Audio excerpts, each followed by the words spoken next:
কুষ্টিয়ার দৌলতপুর প্রেসক্লাব সহ উপজেলায় কর্মরত শীর্ষস্থানীয় মিডিয়ার সাংবাদিকদের সম্মানে দোয়া ও ইফতার মাহফিল অনুষ্ঠিত হয়েছে। রবিবার ২৩শে মার্চ সন্ধ্যায় উপজেলার তারাগনিয়া থানার মোড়ে দৈনিক খবরওয়ালার দৌলতপুর প্রতিনিধি মাহাবুর রহমান সবুর মোল্লার আমন্ত্রণে এই ইফতার মাহফিল অনুষ্ঠিত হয়। দৈনিক খবরওয়ালার দৌলতপুর প্রতিনিধির অফিসে আয়োজিত ইফতার মাহফিলে উপস্থিত ছিলেন দৌলতপুর প্রেসক্লাবের সিনিয়র সাংবাদিক, জাতীয় দৈনিক সংবাদ প্রতিনিধি এম মামুন রেজা,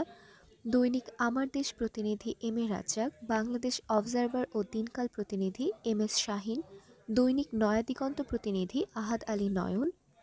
সমকাল প্রতিনিধি আহমেদ রাজু, ইনকিলাব প্রতিনিধি মাহফুজুর আলম বাবলু, বাংলাদেশের খবর প্রতিনিধি সাইদুর রহমান, আজকের পত্রিকার প্রতিনিধি তামিম আদনান, চ্যানেল এস টেলিভিশনের ক্যামেরা পার্সন সেতু আহমেদ, দেশের কণ্ঠ ও ডেস্টিনি প্রতিনিধি জাহিদুল ইসলাম, ভোরের পাতা প্রতিনিধি ফরিদ আহমেদ, জনমতামত প্রতিনিধি মোহাম্মদ রনি, সরেজমিন বার্তার আহসানুল হক, সময়ের কাগজের প্রতিনিধি হারুনুর রশিদ, মাতৃজগতের প্রতিনিধি শিশির আলী, বন্ধন টিভির প্রতিনিধি মোহাম্মদ বজলুল হক, দৈনিক বার্তার প্রতিনিধি মোহাম্মদ রাজীব আহমেদ, তথ্যবার্তার প্রতিনিধি পিন্টু আলী, দৈনিক তথ্যবার্তার প্রতিনিধি মোহাম্মদ রাসেল হোসাইন, ইটিভি বাংলা প্রতিনিধি জনিরুল ইসলাম সহ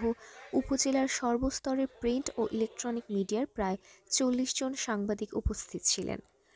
ইফতার মাহফিলে দেশ ও জাতির কল্যাণে দোয়া অনুষ্ঠিত হয়। এর আগে ইফতার মাহফিলে উপস্থিত দৌলতপুরে কর্মরত সাংবাদিকদের বস্তুনিষ্ঠ সংবাদ পরিবেশনের প্রতি তাগিদ দেন সিনিয়র সাংবাদিকরা।